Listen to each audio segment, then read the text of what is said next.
በጾም ያልበረታ መቼም አትበረታ። አሁን ሰሞኑን ሰይጣን መግቢያን የሚያጣው መግቢያ መድረሻ ለምን ሰው ሁሉ ይጾማላ ከሚጾመው ሰው አፍ እሳት ይተፋበታል ይላል፣ አይኑን ይወጋዋል። ስለዚህ ጾም ሲመጣ ሰይጣን መድረሻ ያጣ፣ ድል ይነሳል። አሁን በዚህ ጾም ምን ልታረጉ አሰባችሁ? ምንድነው? አሁን ቤተክርስቲያን ጾም አወጀች ለኛ ብላ፣ እስቲ ጌታን ምሰሉ ብላ፣ ክርስቶስን ምሰሉት፣ ከኔ ተማሩ እኔ የዋህ በልቤም ትሑት ነኝ ያለውን ክርስቶስን ምሰሉት ብላለች። እስቲ ክርስቶስን እንምሰለው በዚህ ጾም። በምንድን እንዴት ብንጾም ነው? ስለ ጽድቅ ሰው በብዙ ምክንያት ይጾማል። በጾም ግን የሆነ ችግር ይፈታል። ምዕመናን በአጀንዳ ነው መጾም ያለባችሁ። እስቲ በዚህ ጾም የትኛውን ችግር ልትፈቱ አሰባችሁ? የትኛውን ቁስል ልትሽሩ አሰባችሁ? የትኛውን ሱስ ልትላቀቁ አሰባችሁ? ጾም በምክንያት ነው የሚጾመው። በማቴዎስ ወንጌል ምዕራፍ 17 ላይ የተጻፈ አንድ ታሪክ ልንገራችሁና አበቃለሁ። ጌታችን መድኃኒታችን ኢየሱስ ክርስቶስ ሦስቱን የምስጢር ሐዋርያት ጴጥሮስን፣ ያዕቆብንና ዮሐንስን ይዞ ወደ ታቦር ተራራ ወጣ። ታውቃላችሁ አይደል? አዎ፣ ይዟቸው ወጣና በዚያ ተራራ ፊቱ ተለወጠ። እንደምታውቁት በደብረ ታቦር ክብሩን ገለጠ። ስንት ሐዋርያት ነው ይዞ የወጣው? 3 ሐዋርያት። እንደው ደስ ብሏቸው እነዚህ 3 ሐዋርያት ጌታ ሆይ በዚህ መሆን ለኛ መልካም ነው፣ እዚህ ካልኖርን ሁሉ አለ ጴጥሮስ። ይህ ሲደረግ ክርስቶስ ስንት ሐዋርያት ይዞ ነው የወጣው? ሐዋርያት አጠቃላይ ስንት ናቸው? ስንት ይቀራሉ? 9 ሐዋርያት። ይገርማቸዋል። ብዙ ጊዜ እኛ ደብረ ታቦርን ስንተርክ 9 ሐዋርያት ምን እያደረጉ እንደነበር ግን አንተርክ። እዛ ብርሃን እየበራ ደስ ሲላቸው 9 ሐዋርያት ችግር ውስጥ ነበሩ። በጣም ከፍተኛ ችግር ውስጥ ነበሩ። ምንድነው ችግራቸው? 9 ሆነው አንድ ሰውዬ ልጁ በጋኔን ተይዞበት ርኩስ መንፈስ ያለበት ልጅ ያለው ሰው ልጁን ይዞ መጥቶ እባካችሁ ፈውሱልኝ አላቸው ለ9 ሐዋርያት። የሚገርማችሁ ይህንን ጋኔን 9 ሐዋርያት በዚህ ቢሉት በዚያ ቢሉት ውጣ ቢሉት ምን ቢሉት አልወጣም አለ። ስንት ሆነው እምቢ አላቸው? 9 ሆነው። ውርደት አሱ ደግሞ ጋኔኑ እንዴት አይነት ክፉ! መቼስ ጥሩ ጋኔን የለም፣ ግን ይሄ ጋኔን ደግሞ በጣም ክፉ ነው። ምንድነው ክፋቱ ካላችሁ አይሰማም፣ አይናገርም። ምን አይልም? አይሰማም። የት ነው ያስከው ስትለው አይሰማም። ማነ ተናገር ስትለው አይናገርም። ደንቆሮና ዲዳ የሆነ ጋኔን ለ9 ወዲህ ቢሉት ወዲያ ቢሉት እምቢ አለ። አሁን ይገርማቸዋል። 9 ሐዋርያት ሽምቅቅ ብለው ተዋርደው ቆመዋል። አሁን ምዕመናን እዚህ ቀራንዮ መድኃኔዓለም አንድ ሰው ልጁ ርኩስ መንፈስ ይዞት እዚህ መጥቶ የዚህ ደብር መደበኛ ካህናት 9 ካህናት ወጥተው ውጣ ቢሉት ጋኔሉ እምቢ ቢል ምንድነው የምትሉት? ዘንድሮ እኮ ቄስ የለም አይደለ? ምን አባት የለም እኮ ነው የምትሉት። እና ህዝቡ በቃ መታዘብ ጀመረ። ጸሐፍት ፈሪሳውያን ደግሞ ደስ አላቸው።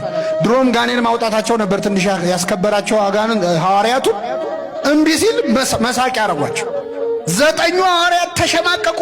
ይሄ ሲሆን ጴጥሮስ፣ ዮሐንስና ያዕቆብ ከጌታ ጋር ደብረ ታቦር ላይ ናቸው። ጴጥሮስ ምን ይላል? ጌታ ሆይ በዚህ መሆን ለኛ መልካም ነው። እዛ ወንድሞች ይጨነቃሉ፣ አንተ በዚህ መሆን ለኛ መልካም ነው ትላለህ። አንዳንደኛ ሲመቸን እኮ የሌላው ችግር አይታየም። አሁን ጌታ 3ቱን ሐዋርያት ይዞ ወረደ። ይህ ሰውዬ ሲወርድ ልጁ ይዞ ይህ ሰውዬ ቀረበ ወደ ክርስቶስ። ከኔ ጋር ናችሁ ምዕመናን? ጌታ ሆይ አለው፣ ልጄን እርኩስ መንፈስ ይዞታል። ከልጅነቱ ጀምሮ አብሮት ያደገ ጋኔን አለበት። ማታ ማታ ጨረቃ ስትወጣ በጨረቃ እያነሳ ይጥለዋል። ማታ ማታ አንዴ ወደ እሳት አንዴ ወደ ውሃ ይጥለዋል። ራሱ እንዲጎዳ ማለት ነው። እሳት ውስጥ ይጥለዋል፣ ውሃ ውስጥ ይጥለዋል። ካደገ ጀምሮ ከልጅነቱ አለቀቀውም ይሄ ጋኔን። ወደ ደቀ መዛሙርት አመጣሁት፣ ሊፈውሱት ግን አልቻሉም። ቢቻልህስ ልጄን ፈውስልኛል። ምን ቢልህስ አይሰማም። አሁን ክርስቶስ ቢቻልህስ ይባላል። ለምን መሰላችሁ? ደቀ መዛሙርቱ ስላቃታቸው ያው መምህራቸውም የነሱ ቢጤ ነው ብለው። አሁን ክርስቶስን ያስናቅነው እኮ እኛ ተማሪዎች እኮ ነው ምዕመናን። እኛ ስላቃተን እሱ የሚያቅተው እንዳይመስላል። ቢቻልህስ ልጄን ፈውስልኝ አለው። ጌታ ምን አለ? ቢቻልህስ ትላለህ? ለሚያምን ሁሉ ይቻላል አለ። ይህን ጊዜ ይህ ሰው ምን አለ?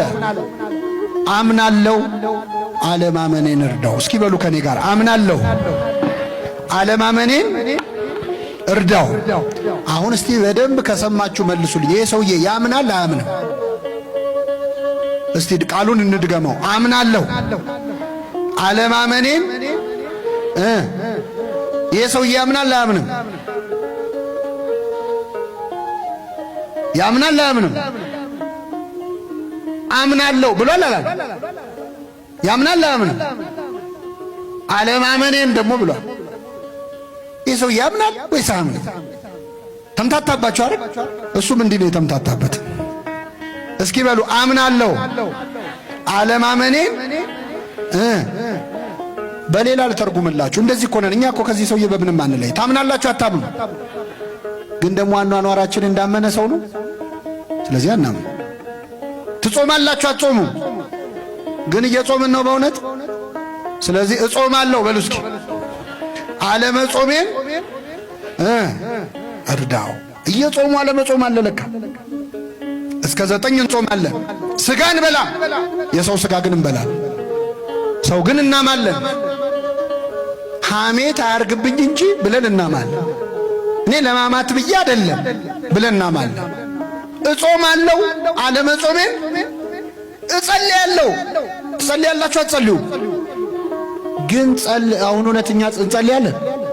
ስለዚህ ጸልያለሁ፣ አለመጸለይን እርዳው።